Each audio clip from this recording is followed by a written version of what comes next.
So ayan, nandito na po tayo sa bahay ni Ate Dayan, yung umakyat kay Sir Ruel nung last Friday na humingi ng o nagre-request ng assistance para dun sa kanyang pampagamot, no?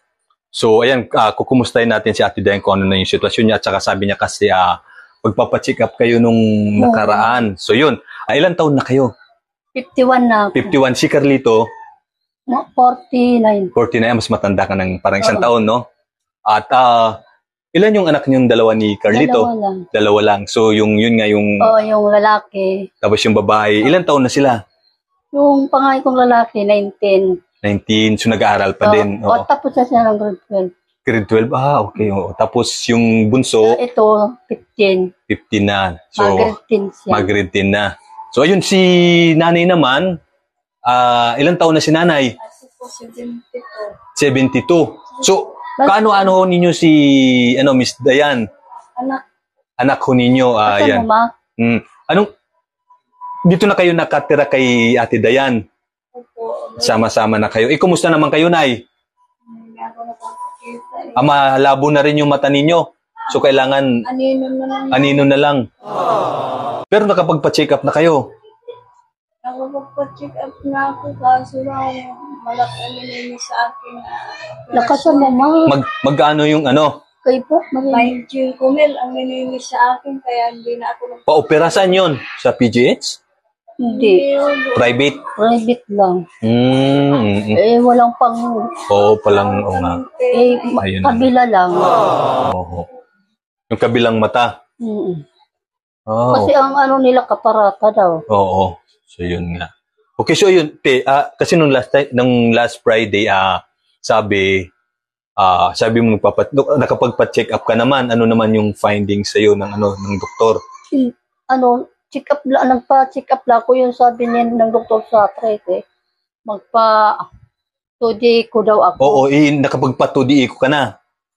Ngayon, kasulap ang resulta. Pero nakapagpa-2D ko ka na? Hindi pa, hintay.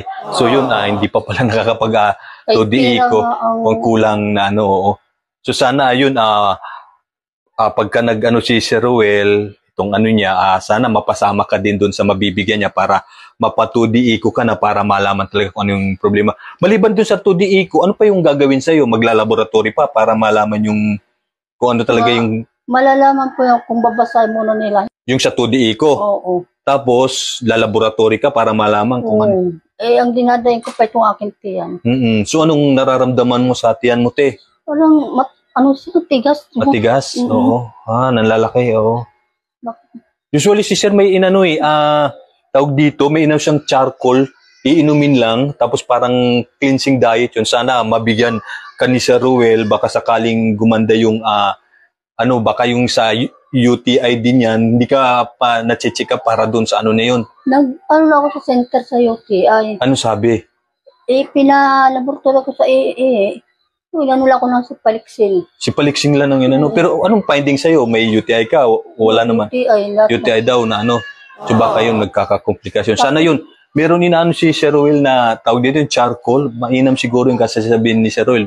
Yung toxic ng katawan, parang dinidrain daw nung charcoal. Usually parang May nakausap po nung Friday. Sa kasi yung nagbibigay ng tulong, Pilipino din yun.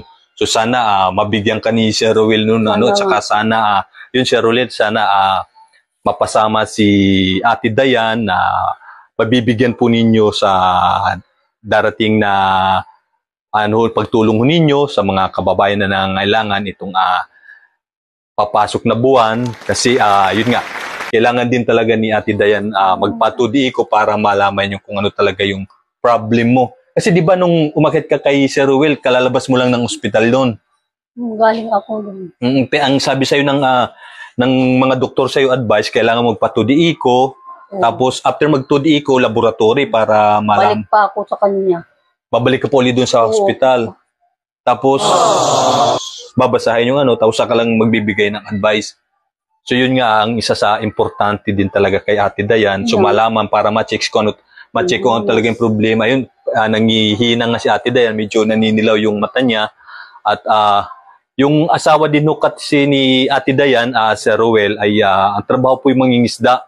So, nangingisda pa ba siya ngayon? Namamana? Tinder siya. Oo, yun nangingisda po, namamana. Yung spear fishing, Sir Ruel.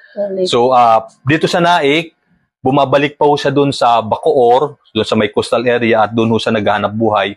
So, medyo, malaki rin yung pamasahe talaga kasi magkano din yung transportation papunta doon. Bigay, 500 pang gastos lang din dito. Gastos din sa bahay. Oo, yun lang pinaparte.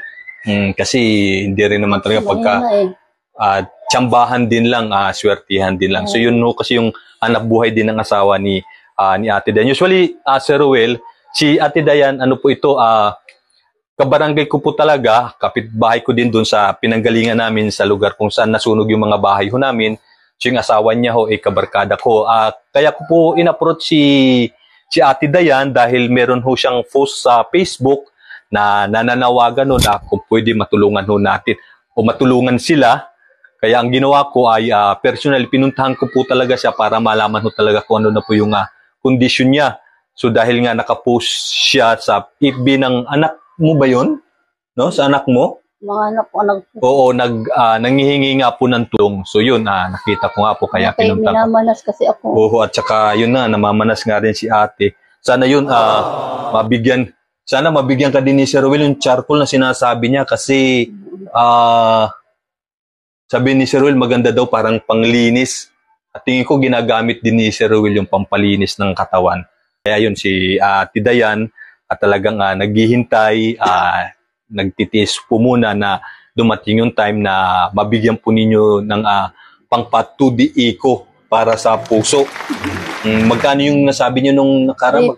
3.5. So 3.5 daw po yung pangpa 2D eco para malaman kung ano talaga yung condition. At saka yun nga, bakit nga lumalaki yung tiyan, at saka naninigas, at saka namamana si Ate Dayan. At saka ngayon, yun, kita ko personally yung mata niya medyo madilaw na din. At yun, sana Sir Ruel, mabigyan ho natin ng assistant o mabigyan po ninyo ng assistant si Ate Dayan pampatudi ko para malaman na po talaga kung ano na po yung sitwasyon ni Ate Dayan. Okay, yun, Ate Dayan, so hintay-hintay ka lang ha na yun, alam ko naman, tutulungan ka naman ni Sir Ruel ng assistance. Kasi ang fund ni Sir Ruel, nagbibigay siya pagka sumasahod siya sa kanyang trabaho kasi nga, yung binibigay na tulong ni Sir Ruel, yung medyo tingin ko excess sa pangangailangan nila, ayun yung binibigay dun sa mga tao na nangangailangan ng tulong.